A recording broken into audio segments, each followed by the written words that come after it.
आज ही Doubtnut app download करें। Doubtnut पर होगा अब आपके सभी मैथ्स, केमिस्ट्री, फिजिक्स और बायोलॉजी डाउट्स का सफाया। बस अपने क्वेश्चन की फोटो खींचो, उसे क्रॉप करो और तुरंत वीडियो सोल्यूशन पाओ। Download now. हेलो एवरीवन, इस वीडियो में हम forms of business organisation chapter को डिस्कस करेंगे।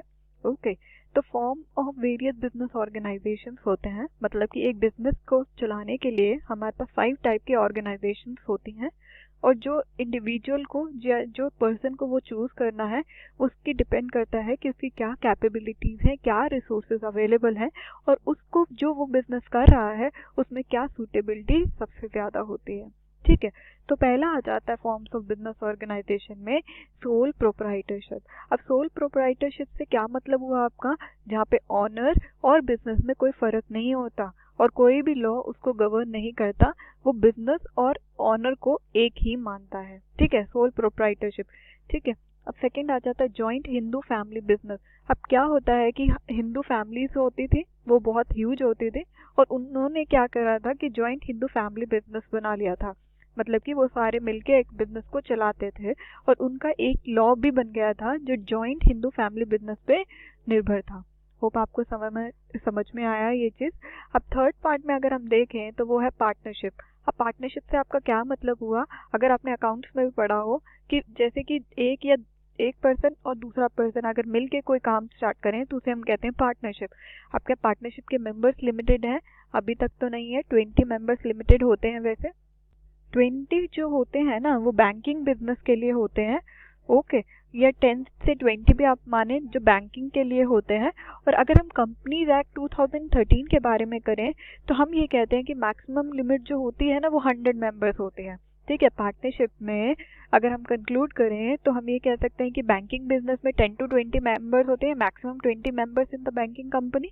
और अगर हम कंपनीज एक्ट 2013 के बारे में बात करें जो बिजनेस पे फॉलो होती है तो उसमें होता है कि मैक्सिमम 100 मेंबर्स होने चाहिए। ओके, इन सबको अभी हम डिटेल में बात करेंगे, ये हमारा एक ओवरव्यू था। ओके, अब फोर्थ होता है कोऑपरेटिव सोसाइटी। कोऑपरेटिव सोसाइटीज का क्या मतलब होता है, जो सोसाइटीज बिल्डअप होती हैं ताकि वो अपने जो लोग हैं आसपास के उनको बेनिफिट प्रोवाइड कर सके। ठीक है, अब फिर आती है जॉइंट स्टॉक कंपनी और इन सबको हम डिटेल में बात करेंगे। तो इस वीडियो में हम पहले बात करते हैं सोल प्रोप्राइटरशिप के कॉन्सेप्ट और उनके फीचर्स को।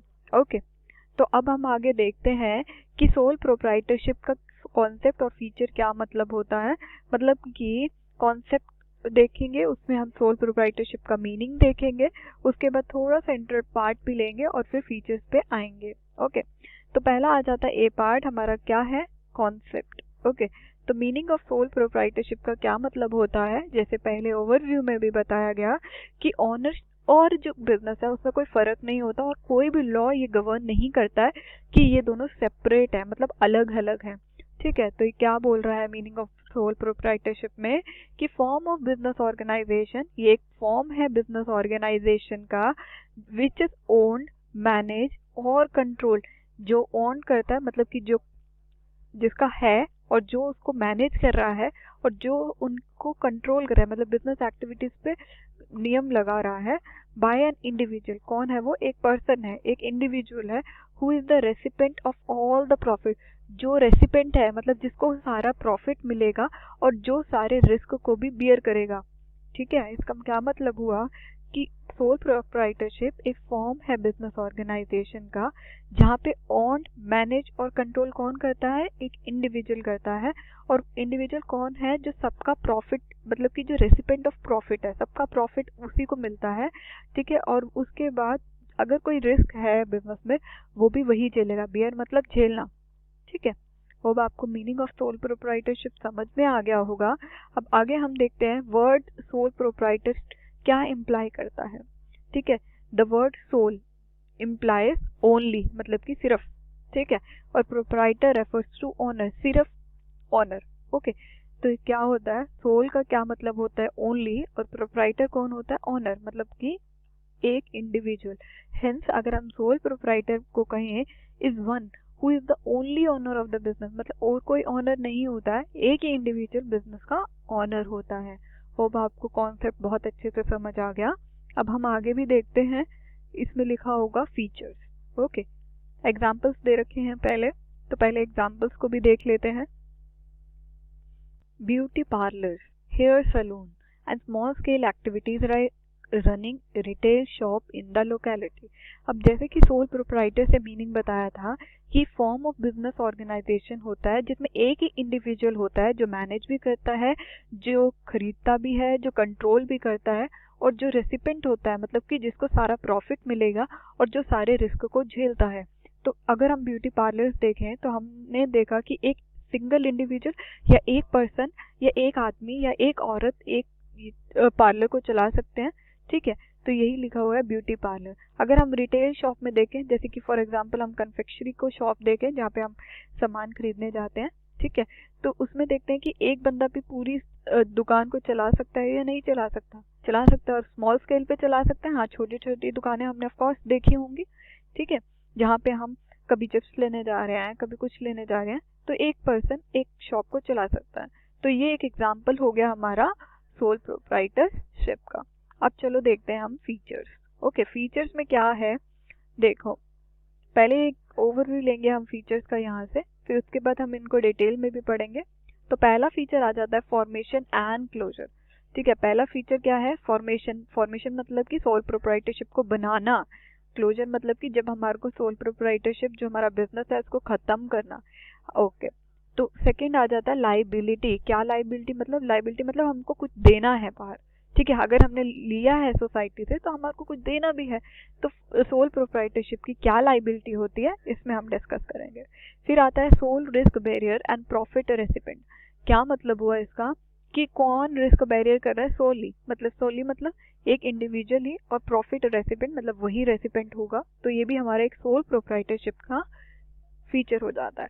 अब आ जाता है कंट्रोल। कंट्रोल मतलब कि कौन करेगा सोल प्रोप्राइटरशिप में, ऑनर ही कंट्रोल करेगा। जैसे हमने कहा कि एक ही इंडिविजुअल होता है जिसका बिजनेस होता है, ठीक है। Lack of business continuity. Lack of business continuity से क्या मतलब हुआ कि अगर हम कह रहे हैं कि बिजनेस और ऑनरशिप में कोई फर्क ही नहीं है, ठीक है। अगर ऑनर ही मर जाए तो बिजनेस कंटिन्यू हो सकेगा नहीं, कंटिन्यूटी प्रिंसिपल नहीं यूज हो सकता, क्योंकि बिजनेस और ऑनर में कोई लॉ अलग अलग गवर्न नहीं करता, कहते हैं कि ये एक ही है, ठीक है। No separate entity. अब बिजनेस की कोई एंटिटी है अलग नहीं, ऑनर से ही बिजनेस की एंटिटी है, ठीक है। तो ये हमारे 6 फीचर्स थे सोल प्रोप्राइटरशिप के। अब हम इन सबको डिस्कस करेंगे डिटेल में एक बारी, ठीक है।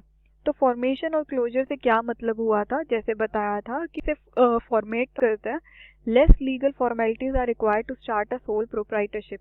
आपको क्या मतलब हुआ इससे कि जैसे बताया कि कोई लॉ गवर्न ही नहीं करता है, ज़्यादा कोई रिस्ट्रिक्शन ज़्यादा होती नहीं, पाबंदियाँ होती नहीं है, तो लीगल फॉर्मेलिटी, कानूनी जो फॉर्मेलिटीज़ होती हैं वो भी कम होती हैं, ठीक है। No separate law govern sole proprietorship, जैसे कि बताया कि कोई अलग सा लॉ नहीं होता जो सोल प्रोप्राइटरशिप को गवर्न करता है।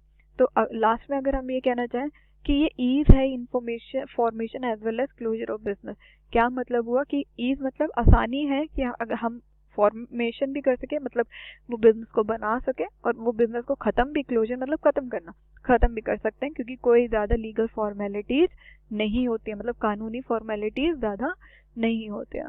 होप आपको फर्स्ट पॉइंट समझ में आ गया है यहाँ पे। अब हम सेकेंड पॉइंट को देखते हैं एक बारी, लाइबिलिटी। लाइबिलिटी में क्या है, sole proprietor have unlimited liability. Unlimited liability से क्या मतलब होता है कि कोई भी, जैसे कि बताया गया कि लॉ गवर्न नहीं करता है कि ये बिजनेस है या ये ऑनर है, ठीक है। अगर आपकी ए लिमिटेड है, ओके, तो ए लिमिटेड की क्या है, ए ही मेंबर है।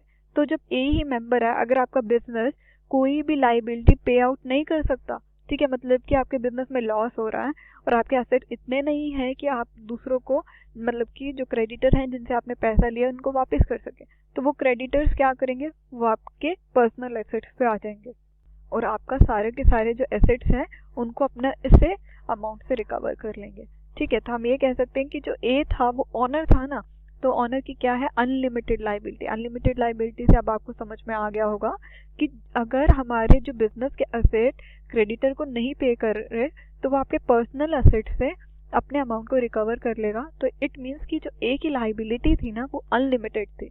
होप आपको समझ में आ गया। अब आगे सेकंड पॉइंट देख लेते हैं। It implies owner is personally responsible for the payment of डेब्ट in case assets are not sufficient to meet all the डेब्ट। अब इसका क्या मतलब हुआ कि जो ऑनर है ना ए, तो वो पर्सनली भी रिस्पॉन्सिबल है कि वो अपने सारे जो बिजनेस के डेब्ट्स है, जो भी उधारी ले रखी है, उनको पे करे।